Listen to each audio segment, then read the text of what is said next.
প্রতিটি গল্পে লুকিয়ে থাকে এক একটি অনুভূতি। সেই অনুভূতিকে কণ্ঠে জীবন্ত করে তোলার ঠিকানাই বইপোকামেহু। চোখ বন্ধ করুন আর হারিয়ে যান আজকের গল্পের জগতে।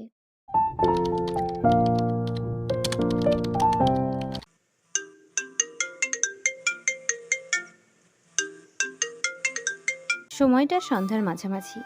মাছের খামারের সামনে থমথমে মুখে দাঁড়িয়ে আছে অরণ্য। সাদা লুঙ্গির এক কোণা তার আঙ্গুলে ঝোলানো।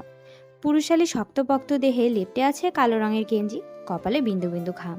তীক্ষ্ণভাবে নজর ঘুরিয়ে পর্যবেক্ষণ করতে ব্যস্ত অরণ্য। মাছ তোলা হচ্ছে, আর সেই মাছ তৎক্ষণাৎ ড্রামে ভরে তোলা হচ্ছে বড় বড় ট্রাকে।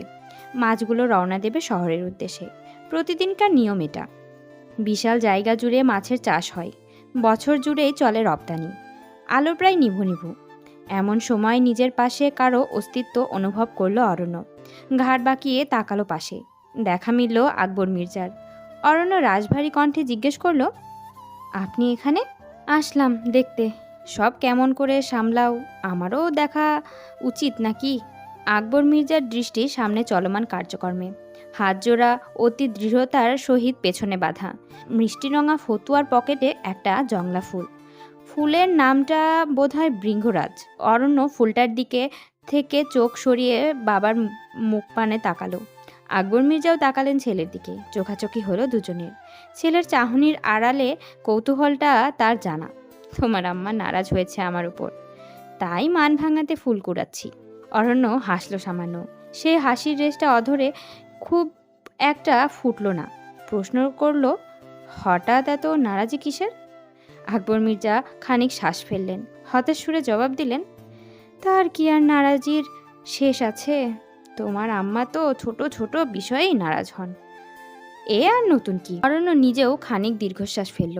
আকবর মির্জা নিজের ছেলের ক্লান্তিময় মুখখানা দেখে আরেকবার দীর্ঘশ্বাস ফেললেন। অরণ্য ছোট থেকে শান্ত ধাঁচের। বাবার প্রতিটি কথা সে মেনে চলেছে। ঠান্ডা মাথায় সামলেছে সবকিছু। তবে একটি মুদ্রার দুটো পিঠ, শান্ত অশান্ত দুটোই বিদ্যমান। তেমনি অরণ্যের শীতল মস্তিষ্ক সহজে গরম হয় না। তবে একবার গরম হলে কেউ তার সামনে দাঁড়াতে পারে না। ছেলেটার জেদ প্রচণ্ড। আকবর মির্জার কাছে অরণ্যকে পুরোপুরি তার আব্বার মতো মনে হয়। সেই একই চালচলন, একই ব্যক্তিত্ব, জেদি এক ব্যক্তি। তিনি হাত রাখলেন অরণ্যের কাঁধে, জিজ্ঞেস করলেন, বেশি চাপ হয়ে যাচ্ছে তাই না? কাজ তো করতেই হবে আব্বা, এ নিয়ে অত অলসতা করা যাবে না। অরণ্য সোজাসাপটা জবাব। হাসলেন আকবর মির্জা। বললেন, ভাবছি উৎসবকেও কাজে লাগিয়ে দেব, তোমার কাজটা হালকা হবে। অরণ্যের মুখশ্রী ভারী হলো। গম্ভীর কণ্ঠে বলল, লেখাপড়া শেষ হোক ওর, এখন এসব নিয়ে চাপ দিলে পড়াশোনায় ক্ষতি হবে। কিন্তু তোমারও যে। অরণ্য ফিরে চাই। আকবর মির্জা পুরো বাক্য শেষ করতে না দিয়ে বলে, কোনো কিন্তু না আব্বা, আজান দিচ্ছে, নামাজে যাবেন না? দূর থেকে ভেসে আসছে আজানের ধ্বনি। আকবর মির্জা নিজেও লুঙ্গির এক কোণা হাতে তুলে নিলেন। ছেলেকে উদ্দেশ্য করে বললেন, হ্যাঁ চলো। অরণ্য রাজীবকে ডাকলো। ছেলেটা বেশ ভালো, বিশ্বাসযোগ্য। রাজীবকে দায়িত্ব দিয়ে চলল বাবার সাথে। দুজনে একসাথে মসজিদে গিয়ে নামাজ পড়ল। ফেরার পথে দুজনে পা বাড়ালো দুপথে। গাড়িগুলো ছাড়ার আগ পর্যন্ত জায়গা ছাড়া যাবে না। হিসেবের গড়বড় তো আর এমনি এমনি হয় না। অতপর কাজ শেষ করতে করতে ঘড়ির কাঁটা এসে থামল 9টার দিকে। অরণ্য বাড়ি ফিরল। সবাই নিচে এসে জড়ো হয়েছে। রাতের খাবারের সময় হয়ে গেছে। অরণ্যকে ঢুকতে দেখেই সূচনা দৌড়ে গিয়ে পানি নিয়ে এলো। গ্লাস ভর্তি পানি এগিয়ে দিল ভাইয়ের দিকে। দাদা ভাই, এই নাও। অরণ্য বিনা বাক্যে পানিটি খেলো। বাকিরা বসে আড্ডা দিচ্ছে। অরণ্য সূচনার মাথায় হাত রেখে প্রশ্ন করল, পড়াশোনা নেই?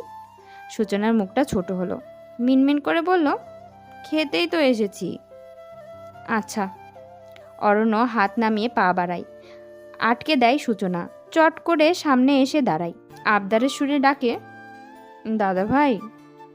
থামল সে। ভ্রুকুচকে জিজ্ঞেস করল, রিকা আপা তোমাকে দেখা করতে বলেছে।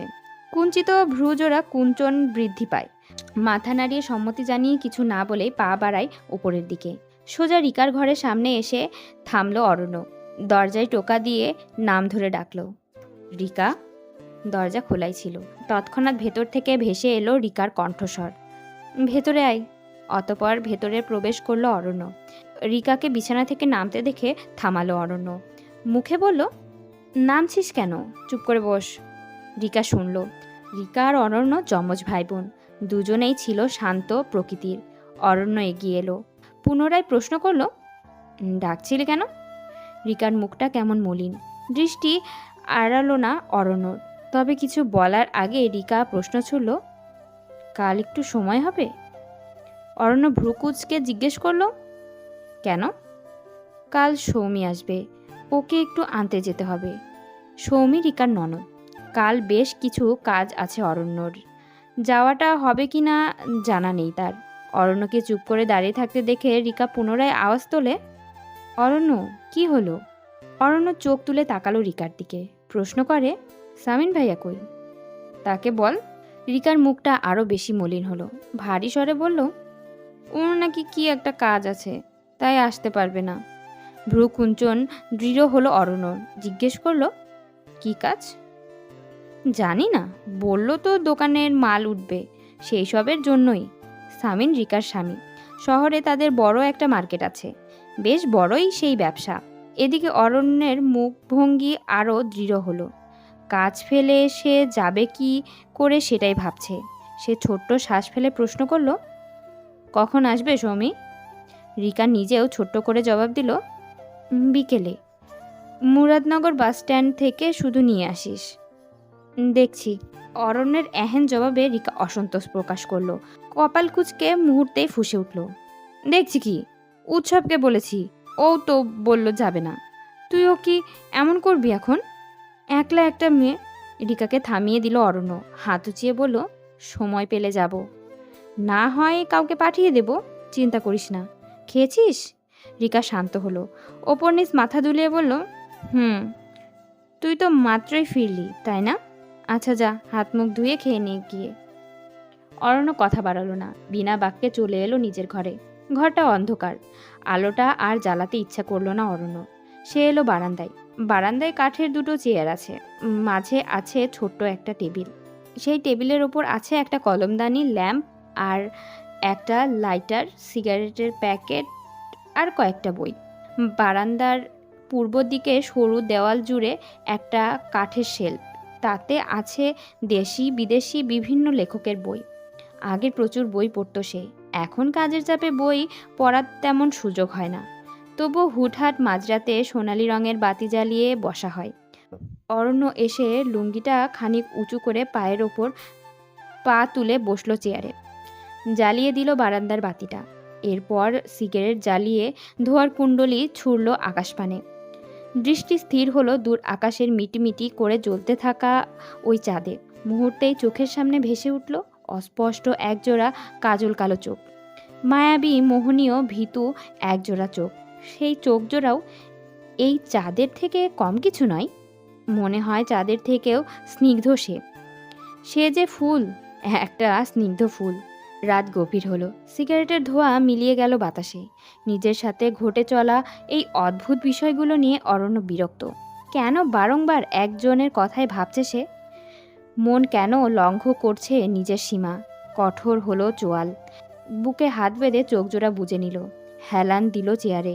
বিরক্ত হয়ে বিড়বিড় করে আওড়ালো, মানুষের মস্তিষ্কই বোধহয় সৃষ্টির সবচেয়ে অবাধ্য সত্তা। নিষেধের কঠোর প্রাচীরে দাঁড়িয়েও সে নিজের সত্তার সঙ্গে বারংবার বেইমানি করে। গভীর রাতের আধারে নিমজ্জিত হয়েছে চারপাশ। মির্জাবাড়ির পেছনের অংশে ঘাট বাঁধানো পুকুর, পাকা সিঁড়ির দুপাশে দুটো কামরাঙ্গা গাছ, আর এই ঘুটঘুটে অন্ধকারের মাঝে সেই গাছের নিচে দাঁড়িয়ে আছে স্পর্শী, তার সাথে আছে সূচনা। রাত বিরেতে তার ইচ্ছে হয়েছে কামরাঙ্গা খাবে, আর সেটা এখনই। পড়ার মাঝখান থেকে স্পর্শীকে তুলে নিয়ে এসেছে সূচনা। ঘাটের এই অংশটাই প্রায় অন্ধকার। কামরাঙ্গা গাছ দুটো মাথা উঁচু করে দাঁড়িয়ে আছে রাতের গোপন বৈঠকের সাক্ষী হয়ে। স্পর্শী ওড়নার কাঁধে জড়িয়ে দাঁড়িয়ে আছে, মুখে তার বিরক্তি। সূচনা লাইট ধরে গাছের এদিক ওদিক দেখছে, তা দেখে স্পর্শী বেজায় বিরক্ত হয়ে বলল, তুই মানুষ না, পেটুক পিচাস একটা। রাত 12টায় কার কামরাঙা খেতে ইচ্ছে করে রে? সূচনার হেলদোল নেই। সে হাত কোমরে দিয়ে ফিসফিস করে বলল, শব্দ কম। দাদা ভাই শুনলে ফেললে আজ কামরাঙ্গা খাওয়া তো দূর, আমাদের আচার বানাবে। স্পর্শী মুখ ভেঙালো। দাদা ভাই তো কিছু বলবে না, বলবে তো ওই শয়তান উৎসবটা। উৎসবের কথা ভাবতেই বিরক্তি আকাশ ছুলো স্পর্শী। কাল পরীক্ষা, আর তুই আমাকে টেনে এনেছিস ফল চুরি করতে? সূচনা গম্ভীর মুখে বলল, এটাকে চুরি বলে না, প্রকৃতির সম্পদের সুষম বন্টন বলে। ওমা, তুই অর্থনীতিও জানিস? কামরাঙ্গা গাছে ফল বেশি, আর আমার পেটেও জায়গা বেশি, সুতরাং ভারসাম্য রক্ষা করছি। স্পর্শী চোখ উল্টে বিড়বিড় করল, দেখিস এই ভারসাম্য রক্ষা করতে গিয়ে না আবার পশ্চাৎদেশ লাল করতে হয় বড় মার অতি প্রিয় ডাল ঘুটনির দ্বারা। সূচনার চোখ মুখ কুচকে গেল। ধরাম করে কিল বসালো স্পর্শীর পিঠে। আমার পশ্চাতে ডাল ঘুটনি পড়লে তোর পশ্চাতে খুন্তি পড়ার ব্যবস্থা আমি সূচনা নিজেই করে দেব, চিন্তা করিস না জানেমান। স্পর্শী নিজের পিঠ ডলতে ডলতে সূচনার বাহুতে চাপড় বসালো। তারা দিয়ে বলল, হয়েছে মা, চুপ কর, যা করবি দ্রুত কর। সূচনা চোখ বড় বড় করে চারপাশ তাকালো। স্পর্শীকে উদ্দেশ্য করে বলল, তুই আশেপাশে নজর রাখ, গাছে উঠবো। স্পর্শী চমকালো, ব্যস্ত স্বরে বলল, দেখ পড়ে গেলে কিন্তু আমি ধরতে পারবো না। সূচনা ইতিমধ্যে ওড়না কোমরে গুজে ফেলেছে। নিজের কাজে অগ্রসর হতে বলল, ধরতে হবে না, আমি জন্মগত বানরকুলের সদস্য। বানরকুল না, বান্দরকুল। সূচনা তোয়াক্কা করল না, বরং এক পলক গাছের উপরিভাগে তাকিয়ে গাছ বেয়ে উঠতে শুরু করলো। আশ্চর্য দ্রুততায় ডাল আঁকড়ে উপরে উঠে গেল সে। ওপরে উঠতে স্পর্শীকে উদ্দেশ্য করে বলল, তুইও ওঠ। স্পর্শী দাঁত চেপে হাসল, জবাব দিল, না বোন, আমি নিচেই ঠিক আছে। তুই উঠবি নাকি আমি গাছ থেকে লাফ দিয়ে হাত পা ছুঁড়ে কান্না করব, কোনটা? স্পর্শী অবাক হয়ে চেয়ে রইল, অতঃপর বলল, তুই পড়লে বা কাঁদলে আমার কি? সূচনা গাছের ডালে পা ঝুলিয়ে আরাম করে বসে রইল। পা ঝুলাতে ঝুলাতে উত্তর দিল, পড়বো আমি, কাঁদবো আমি, কিন্তু দোষ হবে তোর। এ যেমন ধর, আমি এক চিৎকার দিলেই তো সবাই বেরিয়ে আসবে, তাই না? স্পর্শী অবুঝের ন্যায় মাথা নাড়ে। তা দেখে সূচনা কিটকিট করে হেসে বলল, তখন সবাইকে বলবো তুই আমাকে এখানে এনেছিস, আমার গাছ থেকে ধাক্কা মেরে ফেলে দিয়েছিস। স্পর্শী আহাম্মক বনে গেল, এই মেয়েটা এত বাজে। ছোট একটা শ্বাস ছেড়ে মিনমিন করে নেমে আয়, ঘুম পাচ্ছে। সূচনা বিরক্ত প্রায় কয়েকটা কামরাঙ্গা ছুঁড়ে দিল নিচে। স্পর্শী চটজলদি তুলে নিল তা। সূচনা নেমে এলো, তা দেখে স্পর্শী তাড়া দিয়ে বলল, চল বাড়ি চল দেখি। হুম মানে? বের হব মানে? চমকে উঠল স্পর্শী, চকিত নয়নে ফ্যালফ্যাল করে তাকালো সূচনার দিকে। সূচনা কামরাঙ্গায় দাঁত বসিয়ে স্বাভাবিকভাবেই বলল, ঘরে যা, ধরা টরা খেলে আবার যেন বলিস না। পা চালালো সূচনা। তা দেখে স্পর্শী হতবিহ্বল হয়ে দাঁড়িয়ে রইল। পিছু ডাকলো বার কয়েক, সূচনা, এই সূচনা, কই যাচ্ছিস? জবাব দিল না সূচনা। সে মিলিয়ে গেল আধারে। সে পানে চেয়ে দীর্ঘশ্বাস ফেলল স্পর্শী। এই মেয়েটার এত সাহস! স্পর্শীর হাতের ফোনে লাইট জ্বলছে। পথে আলো ফেলে সে এগিয়ে গেল বাড়ির কাছে। পেছনের দরজা খুলেই বের হয়েছিল, সেই দরজা ধরেই ঢুকলো। সেই দরজা ধরেই ঢুকলো। ঠিক মতো দরজা লাগিয়ে এসে দাঁড়ালো সিঁড়ির সামনে। যেই না পা বাড়াবে, ঠিক সেই সময় ভেসে এলো এক পরিচিত গম্ভীর থমথমে কণ্ঠস্বর। স্পর্শীর ওড়না থেকে অজান্তে হাত ছুটে গেল। মুহূর্তে কামরাঙ্গাগুলো ছড়িয়ে ছিটিয়ে গেল নিচে। কোথায় গিয়েছিলি? শুকনো ঢোক গিলে গলা ভেজানোর চেষ্টা করলো স্পর্শী। এ পর্যায়ে ঘুরে দাঁড়ালো স্পর্শী। তার সামনে দণ্ডায়মান উৎসব হাত বাড়িয়ে সিঁড়ির কাছের লাইটটার সুইচ জ্বালিয়ে দিল। লুঙ্গির এক কোণা আঙুলে ঠেকিয়ে এগিয়ে এলো স্পর্শীর কাছে। চোখে মুখে তার ঘুম ঘুম রেশটা এখনো বিদ্যমান। কাছাকাছি এসে জিজ্ঞেস করলো, কি হলো, জবাব দে। কই গিয়েছিলি এত রাতে? স্পর্শীর বুকের ধুকপুকানি বাড়ছে। মাথা নিচু করে বলল, ইয়ে মানে। জবাব দিতে পারল না স্পর্শী। উৎসব নিচে ছড়ানো কামরাঙ্গাগুলোর দিকে তাকিয়ে আর বুঝতে বাকি রইল না বিষয়টা। বুক চিরে বেরিয়ে এলো এক দীর্ঘশ্বাস।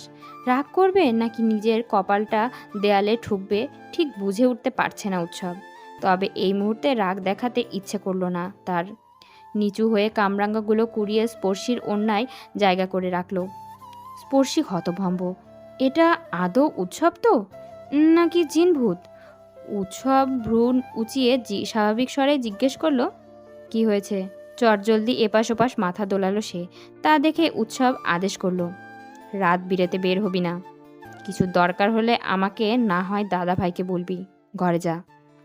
উৎসবের এমন শান্ত রূপ দেখে স্পর্শী ভয় পেল নাকি খুশি হলো বুঝতে পারল না। কিছু না বলেই পিছু ঘুরে পা বাড়ালো সে। স্পর্শীকে ছুটতে দেখে উৎসবের কণ্ঠ ব্যগ্র হলো, তোকে ছুটতে মানা করেছি স্পর্শী।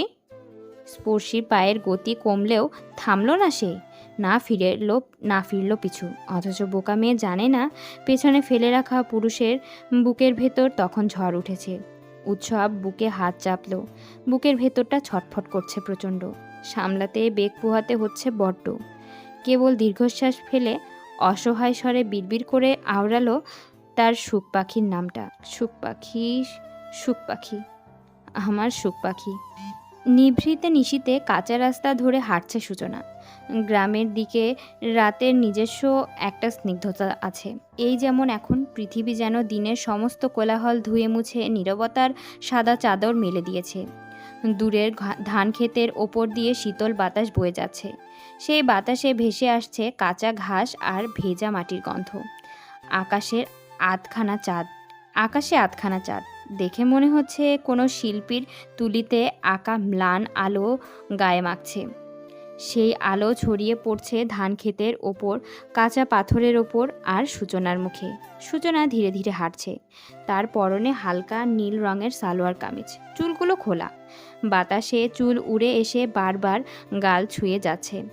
তার চোখে অদ্ভুত প্রশান্তি। রাতের এই নিস্তব্ধতা সে ভীষণ ভালোবাসে। সে থেমে আকাশের দিকে তাকায়। তারা ভরা সেই আকাশ যেন কোনো অদৃশ্য কাহিনী লিখছে নিজের নামে। আর সূচনা সেই কাহিনী নীরব পাঠক। কিছুটা পথ এগিয়ে সে পৌঁছালো ক্ষেত পানির পাম্প ঘরের সামনে। ছোট টিনের ঘর, পাশে লম্বা পাইপ ধান খেতে ঢুকে গেছে। চারপাশে ঝিঝি পোকার ডাক। দূরে কোথাও থেকে ব্যাঙের ডাক ভেসে আসছে তার কানে। পাম্প ঘরের সামনে দাঁড়িয়ে সূচনা দুহাত পেছনে জড়ালো। চাঁদের আলোয় তার মুখটা আরও উজ্জ্বল লাগছে। তাকালো ক্ষীণ আলো ছড়ানো চাঁদখানার দিকে। হালকা গলায় গুনগুন করে গাইতে শুরু করলো, চাপা বনে অলির সনে আজ লুকোচুরি গো লুকোচুরি, আলো ভরা কালো চোখে কি মাধুরী গো কি মাধুরী। তার কণ্ঠ খুব জোরালো নয়, বরং মোলায়েম। কিন্তু এই নীরব রাতের মাঝে সেই সুর বাতাসে ভেসে দূর পর্যন্ত ছড়িয়ে পড়ছে। বাতাসে মিলিয়ে যাচ্ছে হাওয়াই মিঠাইয়ের মতো। এমন সময় সূচনার কানে দূর থেকে একটা খটখট শব্দ ভেসে এলো।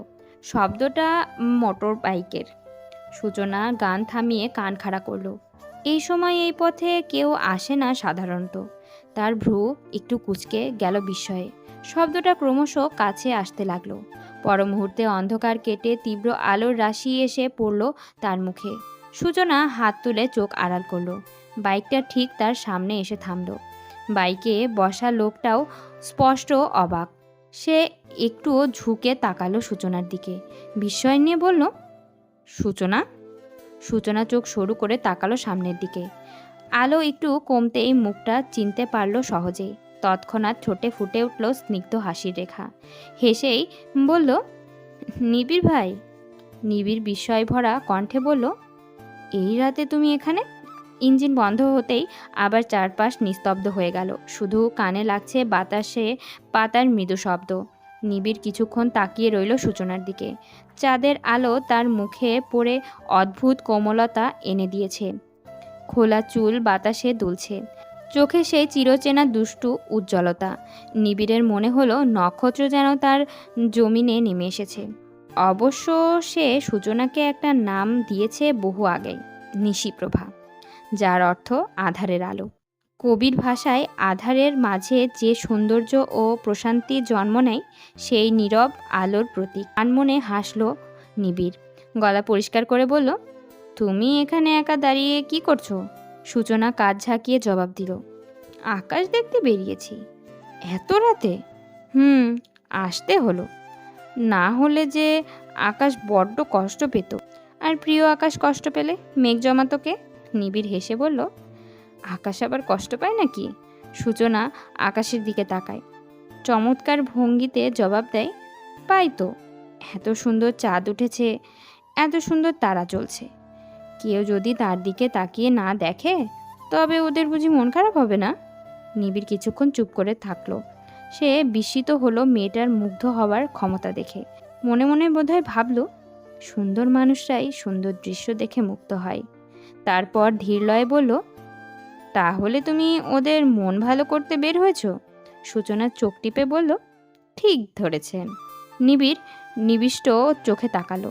মেয়েটার আকাশের মন ভালো করার ভীষণ প্রয়াস মনে। সেই মন কি খুব গোপনে নিবিড়ের মন ভালো করার প্রয়াস চালাতে পারে না? তা কি খুব অসম্ভব? প্রশ্নটা করা গেল না এই সুন্দর রমণীকে। বরং সে বলল, আর আমি ভাবছিলাম তুমি নিশ্চয়ই কোনো গোপন মিশনে এসেছো। এমনিতে অন্য সময় কি তোমার ঘরে মন টেকে? এ পর্যায়ে সূচনা নিবিড়ের দিকে ঘুরে তাকালো, চোখ জোড়া ছোট করে বলল, ঠেকে না, মন শুধু জামাই জামাই করে। একটা স্বামী থাকলে একা চন্দ্রবিলাস করতে হতো না। নিবিড় হাসে, না হেসে উপায় আছে? এই মেয়ের কথায় হাসতেই হয়। সরাসরি জামাই জামাই শব্দটা উচ্চারণ করতে বোধহয় তার লজ্জাও লাগে না। অথচ নিবিড়ের চোখ মুখে লাজের আভা খেলে যাচ্ছে। সেই সলজ্জ ভাব ঢাকতেই হুট করে নিবিড় নিজের চোখ মুখে কিছুটা গম্ভীর করে ফেলল। জিজ্ঞেস করলো, তুমি যে এখানে এসেছো বাড়ির কেউ জানে? জানলে বুঝি আসতে দিত? ঝটপট প্রশ্ন সূচনার। যেন বাড়ির কেউ জানতে পারলে আসতে দিত না, তাই না জানিয়ে আসাটা ভারী নেয়। খুব ঠিক কাজ। নিবিড় ন্যায় অন্যায়ের প্রসঙ্গে যায় না। প্রশ্ন করে, ভয় হয় না তোমার? কিসের ভয়? এত রাতে একা একা এই পথে? মানুষ কি ভালো? সূচনার পিলে চমকালো। ভয় ডর তার কমই, তবে একেবারেই যে নেই তা না। নিজের গ্রাম, নিজের চেনা জানা প্রতিটি বাঁকে বিপদের ভয় তার নেই। তবুও বিপদ তো বলে আসে না। আজকালকার দিন তো ভালো না। সুজনাও বোঝে বিষয়টা। তবে শখ আহ্লাদ, প্রকৃতি প্রেম, নীরবতা, রাতের তারা ভরা আকাশ দেখার লোভ সামলাতে সে পারে না। তবে প্রকৃতির প্রেমের টানে আজকে একটু বেশি দূরে চলে এসেছে। এমনিতে মাঝে মাঝে বের হলে তার দৌড় তার বাড়ির সামনের ক্ষেত পর্যন্তই, কখনো বেশি হলে লেবু চাচার ছোট চায়ের দোকান পর্যন্তই। আজ হাঁটতে হাঁটতে একটু বেশি দূরেই চলে এসেছে সে। এটা বোধহয় ঠিক হয়নি। নিজের ভুল স্বীকার করতে দ্বিধা নেই সূচনার। ফোঁস করে একটা শ্বাস ফেলে জবাব দিল, আর আসবো না এত দূর। নিবিড় দীর্ঘশ্বাস ফেলল। মেয়েটাকে নিয়ে তার বড্ড চিন্তা হয়। মেয়েটা সেটা বুঝতে পারে না। হঠাৎ কোনো বিপদ হলে কি হবে? আজ যদি নিবিড় না এসে অন্য কেউ আসতো, রূপবতী সূচনাকে এইভাবে এই পথে দেখত, তবে কি সুশীল দৃষ্টিতে দেখতো তাকে? অমানুষের দৃষ্টিতে কি চোখ বোলাতো না মেয়েটার সর্বাঙ্গে? এরপর কি হতো ভেবেই তো হিম হয়ে আসে নিবিড়ের বুক। সে সতর্ক করার ভঙ্গিতে বলল, রাতে বাড়ি থেকে না বের হওয়াটাই ভালো। অরণ্য ভাই এমনিতেও শান্ত ধাঁচের মানুষ, তবে এ কথা জানলে বড্ড রেগে যাবে। সূচনা হেসে ফেলে। তার এই নৈশ ভ্রমণের সংবাদ স্পর্শী ব্যতীত অন্য কেউ জানে না। অবশ্য এখন নতুন একজন সঙ্গী জুটেছে। সে স্বাভাবিকভাবেই জবাব দেয়, আপনি না বললে আর জানার সম্ভাবনাই নেই। নিবিড় নিশ্চুপ। এই মেয়ে কথা ঠিক কতদূর শুনবে সেটা এই মেয়েরই সিদ্ধান্ত। দুজনেই নিশ্চুপ হলো। বাতাসে ধানের মাথা দুলছে, চাঁদের আলো আরও নরম হয়ে এসেছে। সূচনা আকাশের দিকে তাকালো, আনন্দে অভিভূত হয়ে বলল, দেখুন না আজ চাঁদটা কত সুন্দর। নিবিড়ও তাকালো চাঁদের পানে, আনমনে বলে বসল, তবে আজ চাঁদের চেয়েও উজ্জ্বল কিছু দেখেছি। সূচনা ভ্রু তুলে তাকালো নিবিড়ের পানে। প্রশ্ন ছুড়ল, কোথায়? নিবিড় তৎক্ষণাৎ দৃষ্টি সরিয়ে আকাশের দিকে তাকালো। মনের ভাবটা লুকাতে চাইল দ্রুত। অহেতুক ইঙ্গিত করে বলল, ওই যে মেঘের ফাঁকে ফাঁকে লুকোচুরি খেলা এক চিমটি আলো, নিভৃতে নীরবে উকি দেওয়া নিশিপ্রভা, তার এই বাসি ভালো। নিবিড়ের কাব্যিকতায় সূচনা হেসে ফেলল। নিবিড়ের সাথে তার সাক্ষাৎ ভালোই হয়, কথাবার্তাও মন্দ না। অসংলগ্ন কিছু চোখে পড়েনি বলেই এত রাতে একা দাঁড়িয়ে কথা বলছে এত স্বাভাবিকভাবে। বুক ভরে শ্বাস নেয় সূচনা, বলে, নিবিড় ভাই, আপনি তো ভালো কবিতা বলেন, তা আপনি কবিতা বলতে শিখেছেন কবে থেকে? তোমার মতো লোকেদের সাথে কথা বলতে গেলে একটু কবি হওয়াই লাগে। নিবিড়ের ইঙ্গিতপূর্ণ জবাব শুনে সূচনা খানিক অবাক হলো। কি বোঝাতে চাইছে লোকটা? তার ঘরে একটা দেয়াল জুড়ে কেবল কবিতার বই, নামি দামি লেখকদের কয়েকটা কবিতার বই।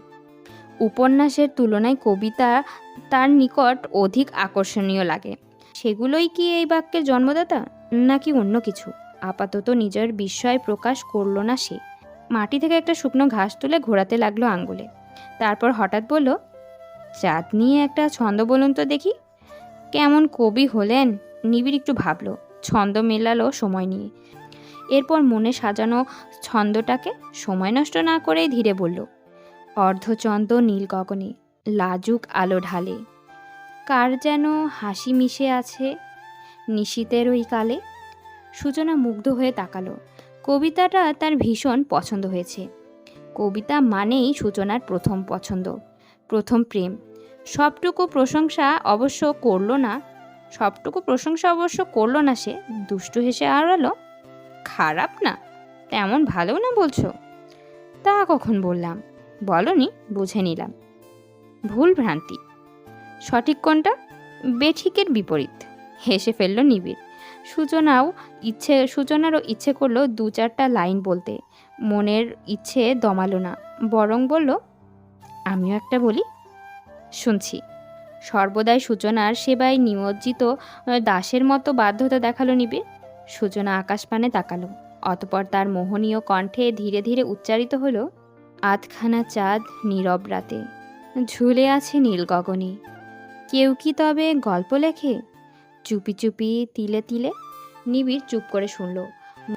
মুগ্ধতায় ছেয়ে গেছে তার পুরো মুখ। চোখে ফুটল মৃদু বিস্ময়।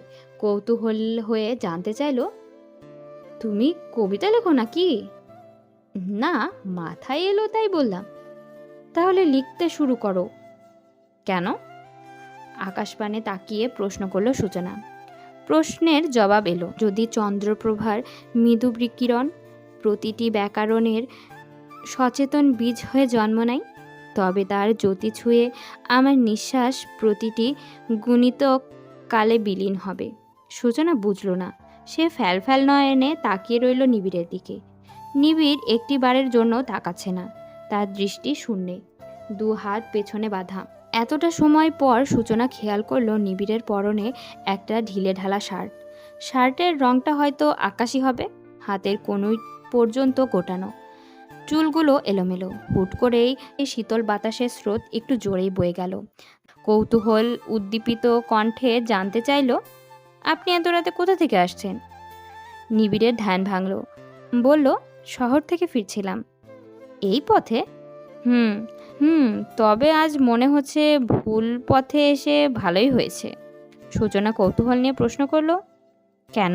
সূচনার অস্পষ্ট মুখপানে চেয়ে জবাব দিল, মাঝে মাঝে ভুল পথ মানুষকে সঠিক দিশায় দেখায়। কিছু না, রাত অনেক হয়েছে, বাড়ি ফিরবে না? সূচনা মাথা দোলায়। ফিরতে তো হবে এবার। ছোট্ট শ্বাস ফেলে বলল, হ্যাঁ, এখনই যাব। নিবিড় বাইকের দিকে এগিয়ে যায়। যেতে যেতে বলে, এসে বসো, পৌঁছে দিচ্ছি। আপনি? সূচনা বোধহয় চমকালো। সেদিকে ভ্রুকুটি করল না নিবিড়। স্বাভাবিকভাবে বাইক স্টার্ট দিতে দিতে বলল, দ্রুত এসো। সূচনা আর কথা বাড়ায় না, চুপচাপ এসে বসলো বাইকের পেছনে। তবে সংকোচে পড়ে যায় কাঁধে হাত রাখবে নাকি রাখবে না এই নিয়ে। অবশেষে সেই সংকোচটা মিটিয়ে দিল নিবিড়। আয়নাটা ঠিক করতে করতে বলল, ধরে বসো। সূচনা সময় নষ্ট করল না, ধরে বসলো। আড়ালে হাসলো নিবিড়। সে হাসি দেখল না সূচনা। বাইক ছুটল। শীতল বাতাস শরীর ছুলো সূচনার। সে গুনগুন করে গেয়ে উঠল, রাত চাঁদের আলো ঝরে বন্ধু তোমারও ঘরে, হায় আলো যে জ্বলে নাই আমি একলা আন্ধারে, বন্ধু ভীমরতি চেনাই আমি খুঁজি তোমারে, তুমি কোথায় আছো কোথায় দেখা যাও আমারে।